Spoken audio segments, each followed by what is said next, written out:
Buckle up, because this is a big one, especially to me. I've got 11 people in my life that I want to tell you about really quickly. 5 of them have my wife's and my blood pumping through their veins, our 5 kids. Then we were blessed with another daughter who doesn't have any of our DNA, but she has all of our hearts. Now, 3 of those 6 have brought partners into our crazy little band that we love and appreciate just as much as the others. And then there are the last 2, our amazing and fun grandbabies. One who has our DNA, what a lucky kid, not really, and one who doesn't. And here's something I don't share often. One of those grandkids is the single most powerful force behind the creation of empowerment design. But that's a story for another day. My biggest wish in this life is that when I finally finish my time on this big, beautiful world of ours, and any of those 11 people are asked, what are the 2 things you learned from your pops? The first is that Pops loves them all more than words can ever describe. The second is what I want to share with you today. Now let's make something very, very clear from the very start. Empathy isn't a performance. It's not a gesture. It's not a box to check before you move on to real leadership. It is leadership. And right now we're in a moment where leadership is being redefined. Not by titles, not by metrics, but by presence, by courage, by the empathy that's strong enough to stand in the fire with someone without burning out or backing down. Now, this is live number 12. And if you've made it this far in empowerment design, thank you. And you're not playing a surface level game anymore.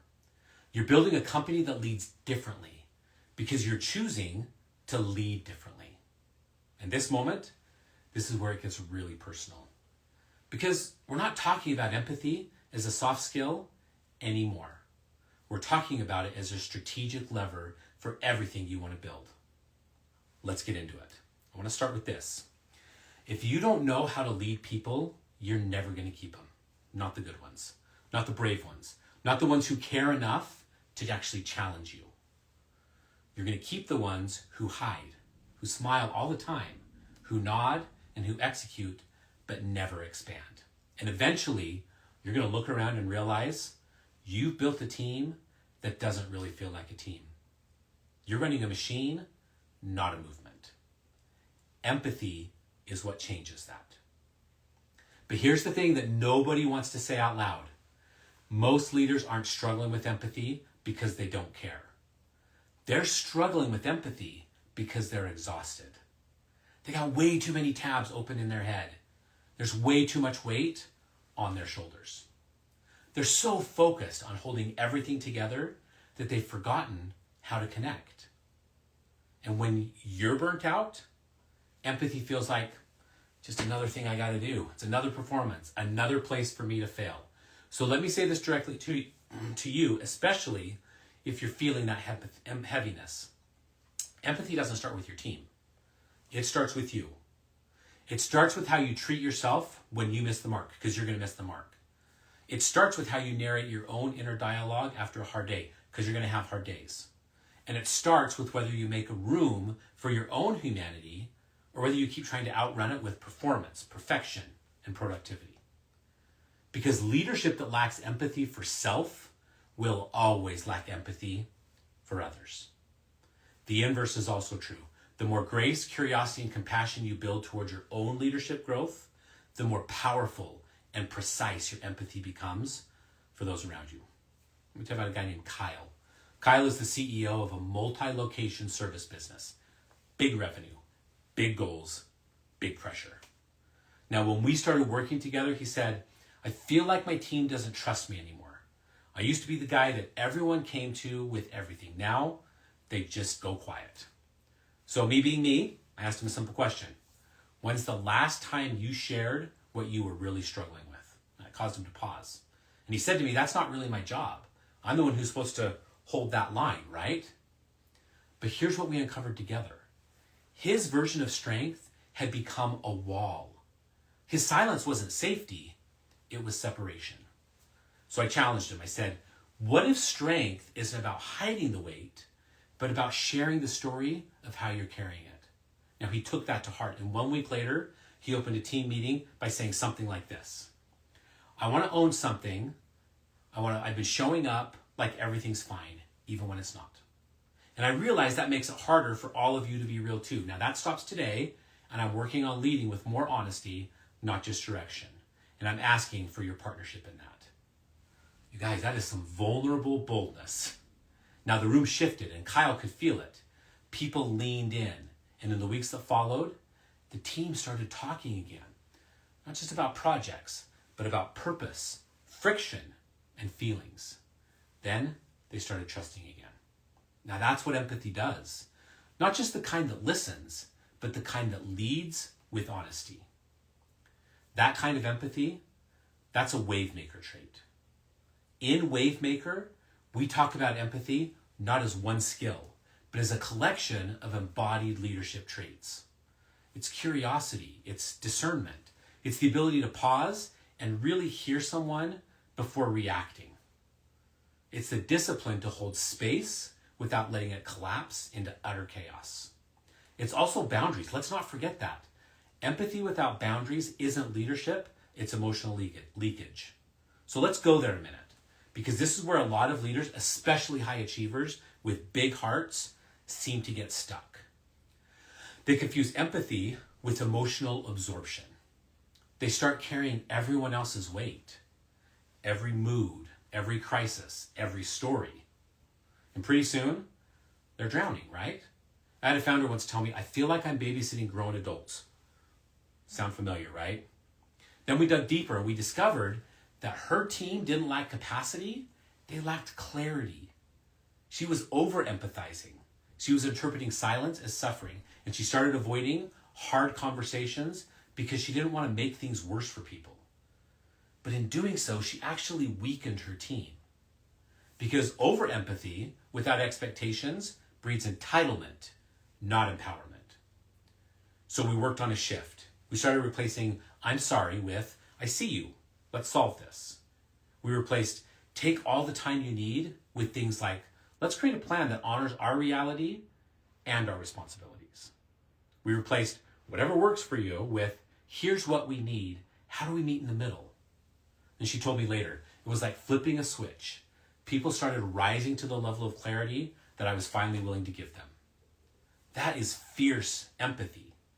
Empathy with backbone, compassion with clarity, heart with standards. This is the edge we need more of in modern leadership. And it starts with Wavemaker's DNA. Wavemaker leaders, at the best, don't just show empathy, they model it, they embed it, and they use it as a tool to cut through pretense and reach the truth way faster. They create cultures where people don't have to armor up, where feedback isn't feared, it's welcomed and used, where performance doesn't come at the cost of humanity, but is fueled by it. People can feel the difference. Clients can feel it. Teams can feel it. And most importantly, you feel it too. Because when you lead with real empathy, you're not pretending anymore. You don't have to perform leadership. You become leadership. Let me make this practical for you today. Here are 3 traits that we develop in Wavemaker that elevate empathy-based leadership. First, attuned observation. This is the ability to notice shifts in energy, body language, and tone without jumping to conclusions. It means seeing the employee who's unusually quiet.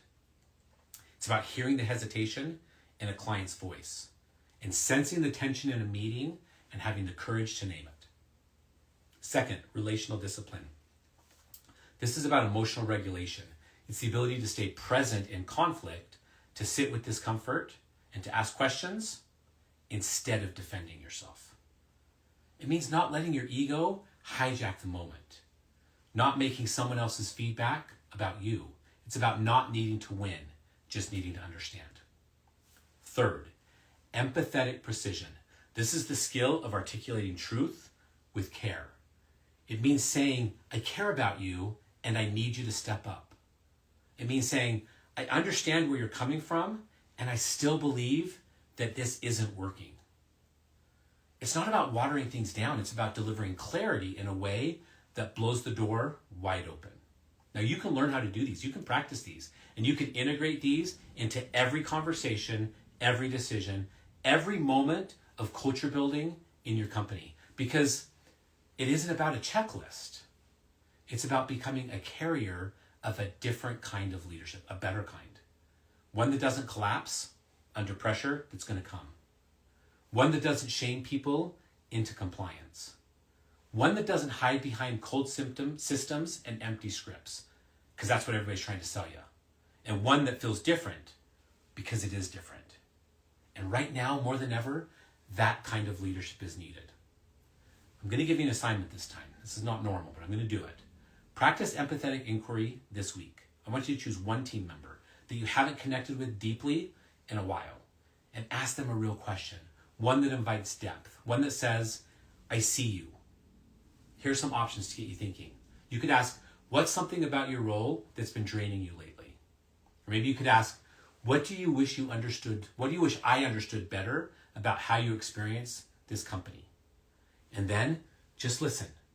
No fixing, no defending, no re-explaining, just presence.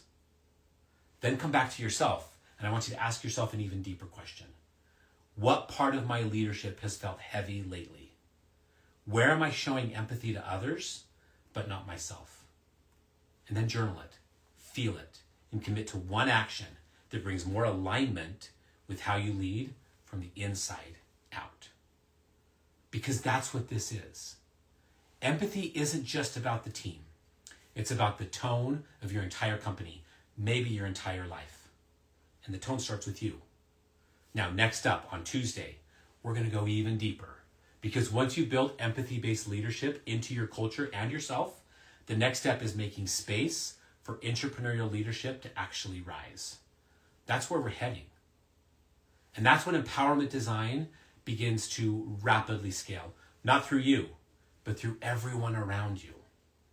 We're not done yet, my friends. We're just getting warmed up. So let's keep going. Let's build what lasts together. I'll see you on Tuesday. Thanks, everybody.